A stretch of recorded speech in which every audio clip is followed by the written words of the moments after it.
नमस्कार, किसान समाचार में आपका स्वागत है। मैं हूं साइमा खान। सबसे पहले नजर हेडलाइंस पर। मध्य प्रदेश के जबलपुर में किसानों को डीएसआर विधि से खेती करने की दी गई सलाह। डायरेक्ट सीड राइस की विधि से खेती करने से कम लागत में मिलेगा ज्यादा उत्पादन। बोनी एवं कटाई के समय में भी 10 से 15 दिन की होती है बचत।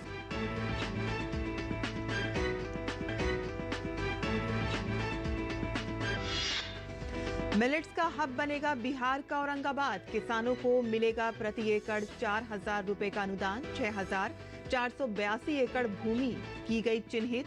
259 क्लस्टर बनाकर खेती करने की है योजना।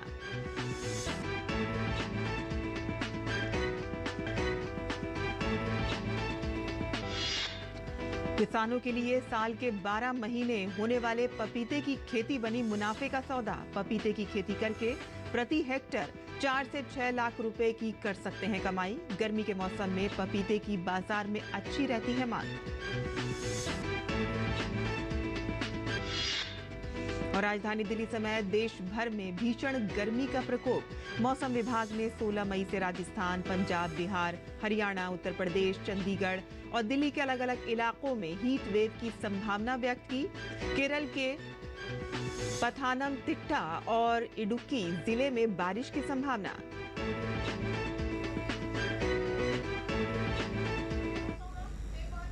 और अब समाचार विस्तार से। मध्य प्रदेश के जबलपुर में किसानों को धान की खेती से अधिक मुनाफा कमाने के लिए डीएसआर विधि से खेती करने की सलाह दी गई है। जबलपुर के कृषि उप संचालक ने किसानों को बताया है कि अगर किसान डायरेक्ट सीड राइसिंग डीएसआर विधि को अपनाकर धान, गेहूं एवं मूंग उड़द की बोनी करते हैं तो बोनी एवं कटाई के समय में 10 से 15 दिन की बचत की जा सकती है, जिससे तीनों मौसम की फसलों का उत्पादन बढ़ाया जा सकता है। इस पद्धति में धान की बुआई करने से लागत में कमी आती है, जिसमें रुपाई से अपेक्षाकृत कम मजदूरों की आवश्यकता होती है। धान में पानी की कम आवश्यकता होती है और साथ ही जल संरक्षण भी होता है। और लाइन से बोनी होने के कारण खरपतवार, कीड़े, बीमारियों के नियंत्रण के लिए की जाने वाली गतिविधियों एवं दवाओं के उपयोग में सुविधा होती है तथा खड़ी फसल में कृषि यंत्रों का उपयोग भी आसानी से किया जा सकता है। लाइन में बोनी होने के कारण पौधों को सूर्य का प्रकाश, स्थान, पानी एवं पोषक तत्वों के लिए आपस में प्रतिस्पर्धा नहीं होती है। फलस्वरूप फसल में अधिक कल्ले निकलते हैं और उत्पादन में वृद्धि होती है। धान की बुआई डीएसआर सीड ड्रिल या जीरो टिलेट सीड ड्रिल से की जा सकती है। ये सीड ड्रिल उपलब्ध ना होने पर सामान्य सीड ड्रिल में ही फ्लूटेड रोलर पर्याप्त स्थिति में खोलकर उपयोग किया जा सकता है और इससे धान के बीज टूटने से बच जाते हैं और साथ ही बीज के साथ डीएपी का मिश्रण भी किया जा सकता है। वहीं बिहार का औरंगाबाद जिला मिलेट्स का हब बनने वाला है। औरंगाबाद जिले में अब ज्वार, बाजरा, मडुआ, चीनी इत्यादि की खेती कराई जाएगी। यहाँ 6,000 से अधिक एकड़ भूमि में मोटे अनाज की खेती कराई जाएगी। इसको लेकर रूट मैप तैयार कर लिया गया है और इसके लिए भूमि का चयन भी कर लिया गया है। दरअसल इसको लेकर जिले में 6,482 एकड़ भूमि चिन्हित की गई है तथा 259 क्लस्टर बनाकर खेती कराने की योजना है। किसानों को मिलेट्स की खेती के लिए प्रति एकड़ 4,000 रुपए का अनुदान भी दिया जाएगा। हालांकि किसानों को पहले खाद व बीज सहित जरूरी चीजों के लिए पैसे लगाने होंगे। खरीफ फसलों के उत्पादन में अत्यधिक पानी और उर्वरक की आवश्यकता होती है, लेकिन मोटे अनाज में कम पानी में भी अच्छी उपज प्राप्त की जा सकती है और साथ ही मोटे अनाज को स्वास्थ्य के लिए भी काफी लाभदायक माना जाता है। और इसको लेकर सरकार ने मोटे अनाज के उत्पादन को बढ़ावा देने के लिए कई कारगर कदम उठाए हैं। जिला कृषि पदाधिकारी राम ईश्वर प्रसाद ने बताया है कि मोटे अनाज की खेती के लिए 25 एकड़ जमीन का एक क्लस्टर बनाया गया है। एक क्लस्टर में यदि किसानों को मिलाकर 25 एकड़ से कम भूमि होती है तो किसानों की संख्या को बढ़ाया जा सकता है। समूह में मोटे अनाज की खेती करने से एक तरफ किसानों को फसल की निगरानी करने तथा दूसरी तरफ अधिकारियों को साइट विजिट कराने में सुविधा होगी।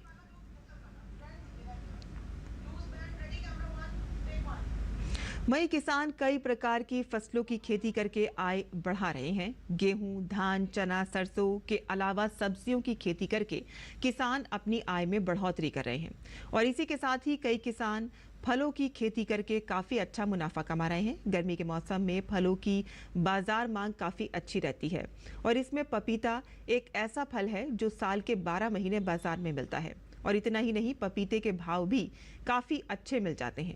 आमतौर पर पपीते का बाजार का भाव 30 से 40 रुपए किलोग्राम होता है और यदि मांग अच्छी हो तो इससे भी अधिक भाव मिल जाते हैं। ऐसे में यदि किसान पपीते की खेती करते हैं तो उन्हें इससे काफी बेहतर मुनाफा मिल सकता है। किसान पपीते की खेती करके प्रति हेक्टर 4 से 6 लाख रुपए की कमाई आसानी से कर सकते हैं। पपीते की खेती के लिए 10 से 26 डिग्री सेल्सियस तापमान अच्छा रहता है। पाला इसकी फसल के लिए ठीक नहीं होता है। ऐसे में पाले से इसकी फसल को बचाना जरूरी होता है। वहीं पपीते के बीजों में अनुकरण के लिए 35 डिग्री सेल्सियस तापमान अच्छा होता है और सर्दी में रात्रि का तापमान 12 डिग्री सेल्सियस से कम होने पर इसके पौधे की बढ़ोतरी और फलोत्पादन पर विपरीत असर पड़ता है। पपीते की खेती के लिए अच्छे जल निकास वाली हल्की दोमट या दोमट मिट्टी उपयुक्त रहती है। पपीते की खेती पूरे साल की जा सकती है और इसकी कई ऐसी प्रजाति हैं जिनकी बुआई जून जुलाई से लेकर अक्टूबर नवंबर तक की जा सकती है और इसके अलावा इसे फरवरी मार्च में बोया जा सकता है। और भारतीय अर्थव्यवस्था के लगातार शानदार प्रदर्शन और तेज रफ्तार को देखते हुए देश और दुनिया की अधिकतर रेटिंग एजेंसियों ने भारत की जीडीपी ग्रोथ को लेकर अपने पहले के अनुमानों में बदलाव करते हुए उसे बढ़ाया है। तमाम रेटिंग एजेंसियों की तरह ग्लोबल रेटिंग एजेंसी मूडीज ने भी भारतीय अर्थव्यवस्था को लेकर अपना ताजा अनुमान जारी किया है। मूडीज ने उम्मीद जताते हुए कहा है कि चालू वित्त वर्ष में भारत की अर्थव्यवस्था 6.6% की दर से बढ़ेगी और इसके साथ ही अगले वित्त वर्ष में इसकी रफ्तार 6.2% रह सकती है और इससे एनबीएफसी में मजबूत ऋण वृद्धि होगी जिससे उनके मुनाफे पर पड़ने वाली लागत का दबाव कम होगा और सेक्टर को मजबूती मिलेगी। मूडीज ने कहा है कि बीते वित्त वर्ष 2023-24 में भारतीय अर्थव्यवस्था के 8% की दर से बढ़ने का अनुमान है। गैर बैंकिंग वित्तीय कंपनियों के बारे में मूडीज ने कहा है कि मजबूत आर्थिक स्थिति उन्हें संपत्ति की गुणवत्ता बनाए रखने में मदद करेगी। हालांकि ब्याज दरों में वृद्धि से उनके ग्राहकों पर कर्ज का बोझ बढ़ सकता है। मूडीज ने कहा है कि भारत में एनबीएफसी के लिए वित्तीय पोषण की लागत बढ़ रही है लेकिन कर्ज की मांग बनी रहने से उनका मुनाफा कम नहीं होगा और इससे पहले अंतर्राष्ट्रीय मुद्रा कोष IMF और विश्व बैंक ने भी भारतीय अर्थव्यवस्था की तेज गति को सराहा है। IMF ने 2024 में भारत की अर्थव्यवस्था के 6.5% की गति से बढ़ने का अनुमान लगाया है, जबकि विश्व बैंक ने 2024 में भारत की विकास दर 7.5% रहने का अनुमान जताया है। और भारत का संयुक्त अरब अमीरात, दक्षिण कोरिया और ऑस्ट्रेलिया जैसे मुक्त व्यापार समझौते FTA वाले देशों को निर्यात 2018-19 से 2023-24 के बीच यानी कि 6 साल में 15% बढ़कर $123 अरब पहुंच गया है। 2018-19 में भारत ने इन देशों को $107 अरब का निर्यात किया है। आर्थिक शोध संस्थान ग्लोबल ट्रेड रिसर्च इनिशिएटिव की एक रिपोर्ट के मुताबिक 6 साल की इस अवधि में FTA भागीदारी वाले देशों से भारत का आयात 38% बढ़कर $188 अरब पहुंच गया है। 2018-19 में भारत ने इन देशों से $136 अरब का माल आयात किया था। रिपोर्ट में कहा गया है कि ये वृद्धि भारत की वैश्विक व्यापार गतिशीलता पर FTA के महत्वपूर्ण और विविध प्रभाव को दर्शाती है। वैश्विक व्यापार में भारत की कुल 1.8% हिस्सेदारी है। ये निर्यात में दुनिया भर में 17वें स्थान पर है। आयात के मोर्चे पर भारत वैश्विक व्यापार में 2.8% हिस्सेदारी के साथ 8वें स्थान पर है और आंकड़ों के मुताबिक वित्त वर्ष 2023-24 में भारत ने UAE को $35.63 अरब का निर्यात किया। यह आंकड़ा 2018-19 के $30.13 अरब से 18.25% अधिक है। इस अवधि में UAE से भारत का आयात 29.7 $7.9 अरब से 61.21% बढ़कर 48.02 अरब पहुंच गया। और इसी प्रकार 2018-19 से 2023-24 के बीच में जापान, ऑस्ट्रेलिया, 10 देशों वाले दक्षिण पूर्व एशियाई गुट आसियान और दक्षिण कोरिया के साथ भी FTA के बाद निर्यात आयात में बढ़ोतरी देखने को मिली है। बात करें मौसम की तो देश की राजधानी दिल्ली समेत देश भर में इस समय भीषण गर्मी का प्रकोप जारी है। खासकर यूपी, हरियाणा और पंजाब समेत उत्तर भारत के राज्यों में गर्मी ने लोगों का हाल बेहाल कर दिया है। मौसम विभाग ने उत्तर पश्चिम भारत में भीषण लू चलने की चेतावनी जारी की है, तो वहीं आज कोंकण के विभिन्न भागों में भीषण गर्मी जारी रहने की संभावना है। केरल में मौसम विभाग ने राज्य के पथानमथिट्टा और इडुक्की जिले में ऑरेंज अलर्ट जारी किया है। इसमें कई स्थानों पर तेज से बहुत तेज बारिश की संभावना जताई गई है और राज्य के 8 जिलों में येलो अलर्ट जारी किया गया है। वहीं चंडीगढ़ में IMD वैज्ञानिक अजय कुमार सिंह ने बताया है कि 16 से 18 तारीख तक पंजाब और हरियाणा के कुछ इलाकों में हीट वेव्स की संभावना है। 16-17 के लिए येलो अलर्ट और 18 के लिए ऑरेंज अलर्ट जारी किया गया है। पंजाब के दक्षिण पश्चिम जिले जैसे कि भटिंडा, वहीं हरियाणा के गुरुग्राम और हिसार में 18 मई को भीषण हीट वेव की संभावना है। उन्होंने कहा है कि अगले 5 से 7 दिन बारिश की कोई संभावना नहीं है। 16, 17, 18 मतलब 16 तारीख से हीट वेव के कंडीशंस जो है आपको पंजाब, हरियाणा और चंडीगढ़ के कुछ एक पार्ट्स में आपको ऑब्जर्व किए जाने शुरू हो जाएंगे। 17 को इसकी इंटेंसिटी और भी बढ़ जाएगी और 18 तारीख को आपको सीवियर हीट वेव के भी कंडीशंस ऑब्जर्व किए जा सकते हैं। मतलब कि अब लोगों को जानलेवा गर्मी के लिए 16 तारीख से तैयार रहना पड़ेगा, जिसकी इंटेंसिटी अभी बढ़ने वाली है। हमने 16-17 को येलो अलर्ट दिया है और आपको 18 को हमने इसका ऑरेंज अलर्ट दिया हुआ है।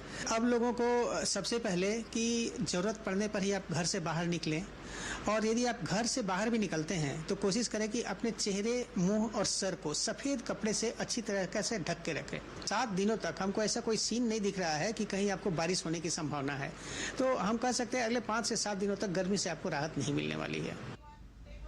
और केरल राज्य के कोट्टयम जिले में किसान इन दिनों काफी परेशान हैं।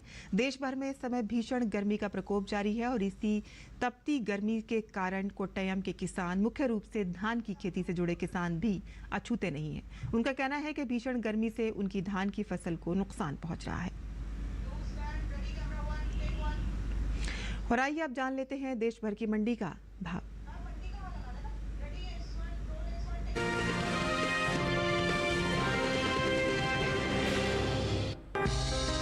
घरेलू स्तर पर इस साल रबी चने की पैदावार में कमी देखने को मिल सकती है। कृषि मंत्रालय की ओर से जारी दूसरे अग्रिम अनुमान के मुताबिक साल 2023-24 के दौरान रबी चने की पैदावार 121,61,000 टन होने का अनुमान जताया गया है, जबकि बीते साल इस दौरान चने की पैदावार 135,44,000 टन रही थी। फिलहाल मंडियों में चने की आवक सामान्य है। मंगलवार को चने की कृषि उपज मंडियों में इसके सौदों में नरमी के साथ कारोबार हुआ, जबकि कुछ मंडियों में इस दौरान चने के सौदे बिना किसी फेरबदल के साथ हुए। एग मार्केट के मुताबिक गुजरात की सावरकुला मंडी में 13 मई को देसी चने का भाव रहा 6,078 रुपए। 14 मई को इसके भाव में 120 रुपए की गिरावट आई और भाव 5,958 रुपए पर आ गया। इसी तरह राज्य की ही जेतपुर मंडी में इस दौरान चने के सौदों में नरमी के साथ कारोबार हुआ। यहां 13 मई को चने का भाव था 6,030 रुपए। 14 मई को इसके सौदे 30 रुपए लुढ़क कर 6,000 रुपए पर हुए। उत्तर प्रदेश की अलीगढ़ मंडी में बीते सोमवार को चने का भाव रहा 6,400 रुपए। मंगलवार को इसके भाव में कोई बदलाव देखने को नहीं मिला और भाव 6,400 रुपए पर बना रहा। वहीं आजमगढ़ मंडी में बीते 2 दिनों के दौरान चने के भाव स्थिर रहे। यहां 13 और 14 मई को चना 6,410 रुपए पर बिका। उत्तर प्रदेश की दूसरी मंडियों में चने के भाव की बात करें तो मंगलवार को यहां की फैजाबाद मंडी में चने का भाव रहा 6,360 रुपए। बहराइच मंडी में भाव रहा 6,575 रुपए। मिर्जापुर मंडी में चना 6,100 रुपए पर बिका, जबकि रायबरेली मंडी में इस दौरान चने के सौदे 6,400 रुपए पर हुए। प्रोटीन से भरपूर दालों के निर्यात की बात करें तो देश से होने वाले दालों के निर्यात में इस साल कुछ कमी देखने को मिली है। दलहन के निर्यात में चालू वित्त वर्ष के पहले 10 महीनों के दौरान पिछले वित्त वर्ष की समान अवधि की तुलना में घटा है।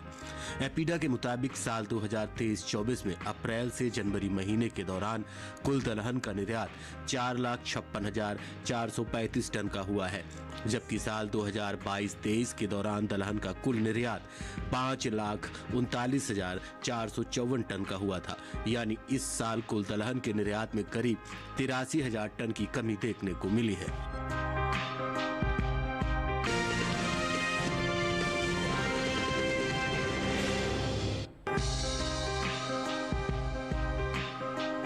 चौदह मई को गुजरात की ज्यादातर मंडियों में सोयाबीन की आवक देखने को मिली।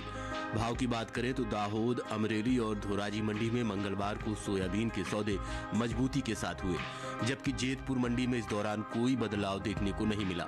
एगमार्क नेट के मुताबिक गुजरात की दाहोद मंडी में 13 मई को सोयाबीन का भाव रहा 4,725 रुपए। 14 मई को इसके भाव में 5 रुपए की तेजी आई और भाव 4,730 रुपए पर जा पहुंचा। हालांकि राज्य की ही जेतपुर मंडी में बीते 2 दिनों के दौरान सोयाबीन के भाव स्थिर रहे।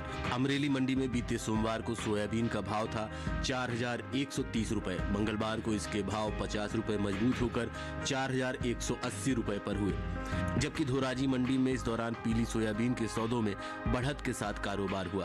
13 मई को यहां पीली सोयाबीन का भाव था 4,255 रुपए। 14 मई को इसके सौदे 350 रुपए उछलकर 4,605 रुपए पर हुए। गुजरात की दूसरी मंडियों में सोयाबीन के भाव की बात करें तो यहां मंगलवार को जसदड़ मंडी में सोयाबीन का भाव रहा 4,125 रुपए, जबकि पोरबंदर मंडी में इस दौरान सोयाबीन के सौदे 4,200 रुपए पर हुए। कृषि एवं किसान कल्याण मंत्रालय की ओर से साल 2023-24 के लिए प्रमुख खरीफ और रबी फसलों में पैदावार का दूसरा अग्रिम अनुमान जारी किया है, जिसके मुताबिक साल 2023-24 के दौरान खरीफ तिलहन की पैदावार 228,42,000 टन होने का अनुमान जताया गया है, जबकि रबी तिलहन की उपज साल 2023-24 में 137,56,000 टन हो सकती है। यानी साल 2023-24 के दौरान कुल तिलहन की पैदावार 365,98,000 टन होने का अनुमान है, जिसका असर कुल तिलहनी फसलों के बाजार भाव पर पड़ता दिख सकता है। वही बात सोयाबीन की करें तो साल 2023-24 के दौरान खरीफ सोयाबीन की उपज में कमी का अनुमान लगाया गया है। कृषि मंत्रालय की ओर से जारी दूसरे अग्रिम अनुमान के मुताबिक देश में घरेलू स्तर पर सोयाबीन की पैदावार साल 2023-24 के दौरान 125.62 लाख टन होने का अनुमान है, जो पिछले साल के खरीफ सोयाबीन की पैदावार की तुलना में 24,23,000 टन कम है, जबकि साल 2022-23 के दौरान खरीफ सोयाबीन की उपज 149.85 लाख टन रही थी।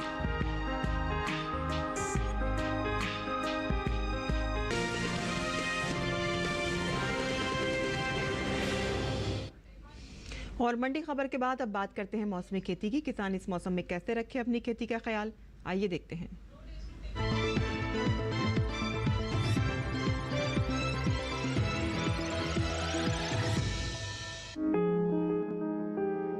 कोंकण गोवा में धान की तैयार फसलों की कटाई कर लें। किसान मूंगफली की खुदाई कर सकते हैं, यहाँ मूंग की कटाई करें। साथ ही तरबूज की तुड़ाई कर लें। इस समय केले की रोपाई कर सकते हैं, वहीं प्याज की खुदाई करें। मराठवाड़ा में तिल के खेतों में सिंचाई कर सकते हैं। तिल के खेत में कीट लगने की संभावना बनी हुई है। ऐसे में तिल में कृषि विशेषज्ञों की सलाह से कीटनाशक का छिड़काव करें। अभी केले के बागों में पर्याप्त नमी बनाए रखें। यहीं हल्दी की खुदाई करने का समय है। कोल्हापुर में सूरजमुखी की तुड़ाई कर लें। किसान मक्के की कटाई कर सकते हैं। इसके साथ ही आम की तुड़ाई करें। वहाँ किसान ज्वार की बुवाई कर लें। छत्तीसगढ़ में धान की कटाई करें। वहीं गन्ने के खेत में जरूरी उर्वरक का इस्तेमाल कर लें। गन्ने के खेत में निराई करें। अभी मक्के की बुआई कर सकते हैं। किसान उड़द की तुड़ाई करें। यहाँ मूंग की तुड़ाई भी कर लें। छत्तीसगढ़ में टमाटर के खेत में निराई कर सकते हैं। यहाँ बैगन के खेत में निराई करें। इस समय पपीते की रोपाई कर लें। वहीं के किसान लाल मिर्च के खेत में सिंचाई करते रहें। लाल मिर्च में कीट लगने की आशंका है। ऐसे में लाल मिर्च में कीटों से बचाव के लिए कृषि विशेषज्ञों की सलाह से छिड़काव कर सकते हैं।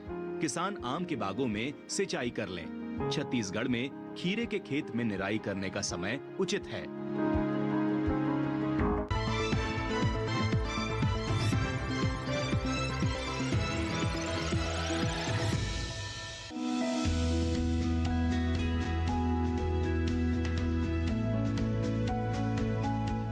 टमाटर के लिए जीवांश वाली बलुई दोमट और दोमट मिट्टी इसके लिए ज्यादा उपयुक्त होती है।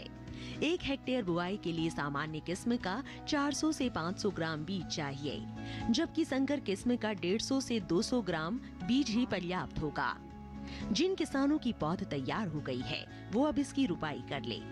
रुपाई के लिए खेत को अच्छी तरह जोतकर मिट्टी को भुरभुरा बना ले और क्यारियां तैयार कर ले। हर क्यारी 0.75 मीटर चौड़ी और जरूरत के हिसाब से 5 से 10 मीटर लंबी हो सकती है। ध्यान रहे कि सीमित बढ़वार वाली फसल के लिए कतार से कतार के बीच की दूरी 60 सेंटीमीटर और पौध से पौध की दूरी 45 सेंटीमीटर होनी चाहिए, जबकि असीमित बढ़वार वाली फसलों में कतार से कतार की दूरी 75 सेंटीमीटर और पौध से पौध के बीच की दूरी 50 सेंटीमीटर होनी चाहिए। रुपाई दोपहर बाद करना ज्यादा बेहतर रहेगा। रुपाई के तुरंत बाद जरूरत हो तो हल्की सिंचाई कर दे। बाद में जब भी आवश्यक हो तो पानी देते रहे। खरपतवार नियंत्रण के लिए समय समय पर निराई गुड़ाई करते रहे। टमाटर में कई तरह की बीमारियां भी लग सकती है। झुलसा रोग में पुरानी पत्तियां पीली हो जाती है। टमाटर की फसल में विषाणु से फैलने वाला मौजिक रोग भी खतरनाक है। इसमें पत्तियां सिकुड़ जाती हैं और पौधों की बढ़वार रुक जाती है। रोकथाम के लिए सिकुड़ी पत्तियों को उखाड़ कर जला दे। टमाटर में पत्ती, तना और फल भेदक कीट लगते हैं। इससे ग्रसित पत्तियां गिर जाती हैं। रोकथाम के लिए विशेषज्ञों की सलाह पर उचित दवाओं का छिड़काव करें।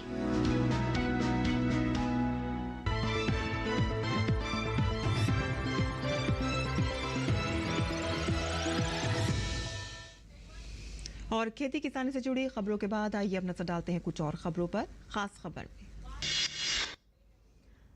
कांग्रेस अध्यक्ष मल्लिकार्जुन खड़गे ने लखनऊ में कहा कि 4 चरणों के बाद इंडी गठबंधन मजबूत। 4 जून को इंडिया गठबंधन की सरकार बनेगी। इंडी गठबंधन की संयुक्त प्रेस वार्ता में मल्लिकार्जुन खड़गे ने कहा कि हमारी लड़ाई गरीबी और बेरोजगारी के खिलाफ, अमीरी गरीबी की खाई मिटाने की लड़ाई। सपा प्रमुख अखिलेश यादव ने संयुक्त प्रेस वार्ता में किया दावा, इंडी गठबंधन उत्तर प्रदेश में 79 सीटें जीतेगी, केवल 1 सीट पर है मुकाबला। केंद्रीय मंत्री और मुंबई उत्तर लोकसभा सीट से भाजपा उम्मीदवार पीयूष गोयल ने किया रोड शो। हजारों की संख्या में जुटे समर्थक। उत्तर प्रदेश के उप मुख्यमंत्री ब्रिजेश पाठक ने कहा कि राज्य में कांग्रेस समाजवादी पार्टी का गठबंधन कुछ भी कर ले लेकिन 0 सीट पाएगा। जनता ने इन्हें पूरी तरह से नकारा। भाजपा नेता गिरिराज सिंह ने कहा कि इस चुनाव में कांग्रेस की पिछली बार से भी आएंगी कम सीटें। राहुल और सोनिया गांधी देश छोड़कर भागने पर होंगे मजबूर। कांग्रेस नेता अभय दुबे ने कहा कि पिछले 4 चरणों के लिए चुनाव में बीजेपी का यूपी में प्रदर्शन रहा खराब। बीजेपी की हार 7 चरणों में रहेगी बरकरार। पंजाब के फिरोजपुर में भाजपा उम्मीदवार राणा गुरमीत सोडी ने कांग्रेस किसानों से कहा कि विरोध की जगह चुनाव लड़ो। सड़क पर खड़े होने से मामले हल नहीं होते। जदयू नेता संजय झा ने कांग्रेस नेता प्रियंका गांधी पर साधा निशाना। कहा कि लगता है कि कांग्रेस केवल रायबरेली से लड़ रही चुनाव। राजद के मनोज झा ने हेमंत बिश्व शर्मा के बयान पर कहा कि आरक्षण पर बोलने से पहले मंडल आयोग की रिपोर्ट पढ़ लें। भाजपा नेता देश को ना करें गुमराह। महाराष्ट्र भाजपा के अध्यक्ष चंद्रशेखर बावनकुले ने महाराष्ट्र नव निर्माण सेना प्रमुख राज ठाकरे से मुंबई में की मुलाकात। तमिलनाडु भाजपा अध्यक्ष के अन्नामलाई ने कहा कि मुंबई में 2008 में हुआ था धमाका। लोग इन घटनाओं को ध्यान में रखते हुए एक मजबूत सरकार के पक्ष में करें मतदान। और लोजपा नेता चिराग पासवान ने कहा कि बिहार में इंडी गठबंधन में एकता नहीं। 5वें चरण के चुनाव तक महज एक पार्टी कर रही प्रचार। आंध्र प्रदेश के पालनाडु में बस और लॉरी ने टक्कर के बाद आग लगने से 6 लोगों की मौत हो गई और कई लोग घायल हुए हैं। पुलिस ने घायलों को अस्पताल में भर्ती कराया और आग की जांच जारी। वित्त मंत्री निर्मला सीतारमण ने BSE की कड़े अनुपालन और मजबूत नियामकीय मानकों के जरिए निवेशकों का भरोसा बढ़ाने के लिए सेबी के साथ मिलकर काम करने की अपील की। वैश्विक ई-कॉमर्स कंपनी अमेजॉन अपनी भारतीय इकाई में 1,660 करोड़ रुपए निवेश करने जा रही है। कंपनी की ओर से शेयर बाजार को दी गई है सूचना और ये जानकारी सामने आई है। तो किसान समाचार में आज के लिए बस इतना ही। अनुमति दें। नमस्कार।